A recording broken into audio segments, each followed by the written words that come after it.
ছোট রানী যে বড় রাজা বাবুকে খুন করার চেষ্টা করেছিল জানতে পেরে বড় রানীমা ছোট রানীর গলা টিপে ধরলো। হ্যাঁ বন্ধুরা, এমনটা দেখা যাবে। তাই সম্পূর্ণ জানতে ভিডিওটিতে লাইক দিয়ে চ্যানেলটি সাবস্ক্রাইব করে দেখতে থাকুন।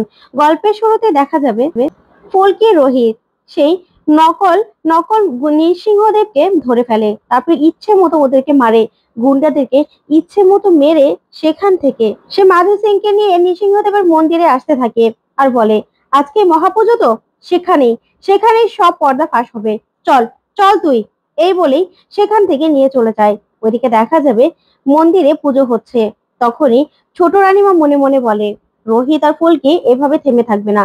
আমি জানি ফুলকি নবাবগঞ্জে গিয়ে বসে থাকার মেয়ে নয়, ও নিশ্চয়ই এই যে সিংহের কূপ সেটা বের করার চেষ্টা করবে। এই রহস্য ভেদ করতে আসলেই ওদেরকেও শেষ করে দেওয়ার কথা আছে। তখনই দেখা যাবে ছোট রানী ইন্দ্রকে বলে, ইন্দ্র, সবকিছু বলা আছে না? ওই রোহিত আর ফুলকিকে জঙ্গলে দেখতে পেলে যেন ওদেরকে শেষ করে দেওয়া হয়।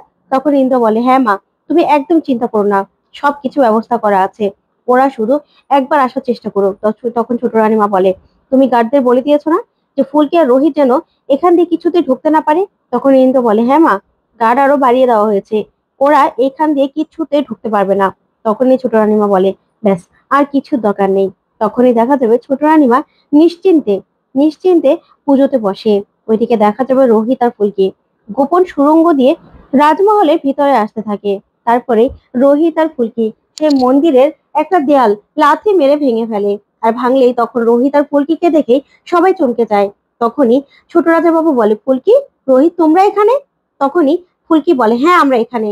তখন মাধু সিংকে নিয়ে ভিতরে চলে আসে ফুলকি আর বলে, আপনারা কি বলেছিলেন যেন, যে আমি আর আমার বাবা আসাতে নাকি নৃসিংহদেব নিজেই নিজেই রুষ্ট হয়েছেন আর সেই কোপের শিকার হচ্ছে নিরীহ মানুষ, আপনারা বলেছিলেন না? তখন সেই মোড়লকে ফুলকি বলে, কি বলেছিলেন আপনি?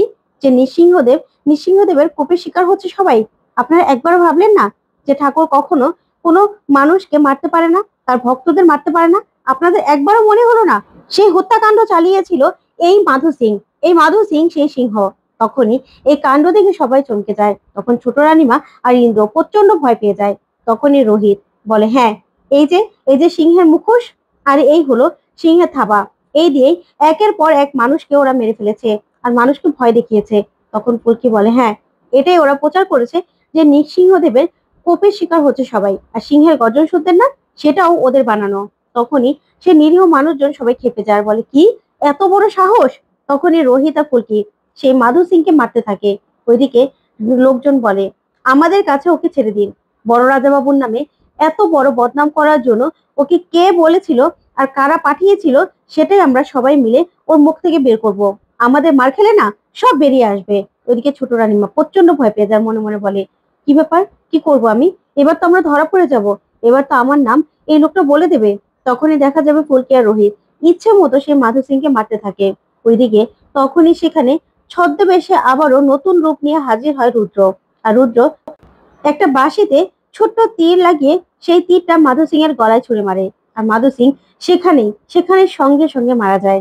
তখনই রোহিত আর ফুলকি বলে, কি হলো, এটা কে করলো, কে করলো এটা? তখন তো ওরা সবাই খোঁজাখুঁজি করতে থাকে। ওইদিকে রুদ্র হাসে আর মনে মনে বলে, ফুলকি, যতই খোঁজাখুঁজি করো না কেন, কিছুতেই তুমি এই রহস্য ভেদ করতে পারবে না যে আমি বেঁচে আছি, আমি ফিরে এসেছি। আমাকে আমাকে মারা না এত সহজ নয়, সহজ নয় এত। কি ভেবেছিলে যে তোমরা জিতে গেছো? না, এই রুদ্র কিছুতেই তোমাদের জিততে দেবে না, তুমি কোনোদিনও আমাকে ধরতে পারবে না। এই বলে রুদ্র সেখান থেকে চলে যায়। তখন ছোট রানীমা মনে মনে বলে, আমি জানতাম রুদ্রই নিশ্চয়ই এই লোকটাকে মেরে ফেলেছে, আর রুদ্রই যে মাধু সিংকে ঠিক করেছিল। আর এখন নিশ্চয়ই রুদ্র আমাকে বাঁচিয়ে নিয়েছে, না হতেও এখনই সবার সামনে আমি ধরা পড়ে যেতাম আমি। তখনই রোহিত আর ফুলকি সবার সামনে অনেক খোঁজাখুঁজি করতে থাকে, কিন্তু কাউকে খুঁজে পায় না। তারপর পুলিশ সেখানে আসে। আর তখনই মাধু সিং এর বডিটা নিয়ে তখন স্বাগতা ম্যাডাম বলে, ফুলকি, তোমরা এই খুনের রহস্যটা কি সুন্দরভাবে শেষ করে দিলে। আমরা তো ভাবছিলাম সত্যিই মনে হয় যেন সিংহ এই কাজটা করছে, কিন্তু এখন তো দেখছি এই মানুষ রূপী এই মানব সিংহ এই কাজগুলো করেছে।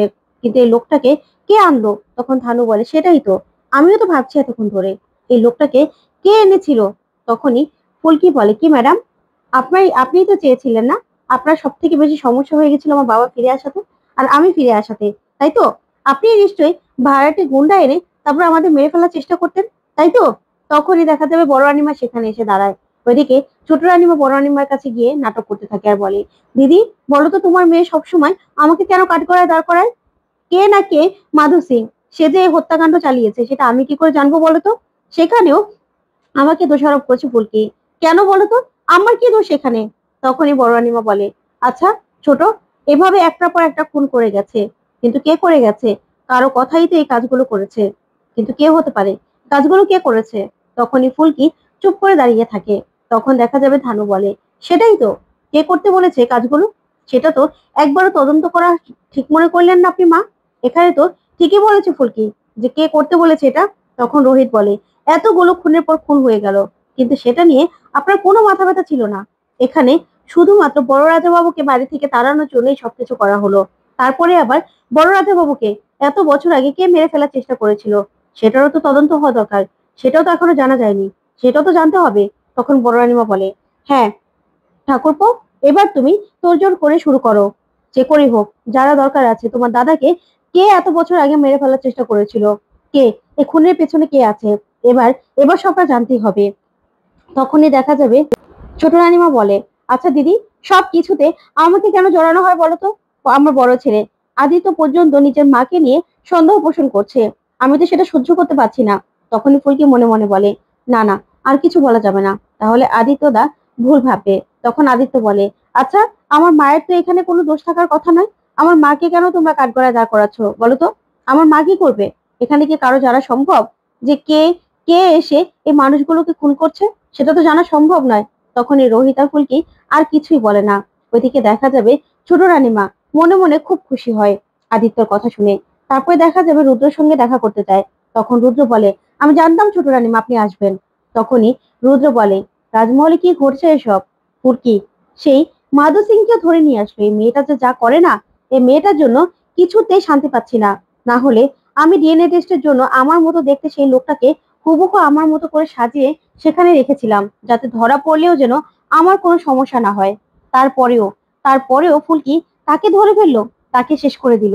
এখন কিনা ফুলকি দাস আবার রাজমহলে ঢুকে গেছে, ও বাবাকে নিয়ে ঢুকে গেছে, এখন আবার আপনার পিছনে পড়েছে, মাধু সিংকেও ধরে নিয়ে আসলো।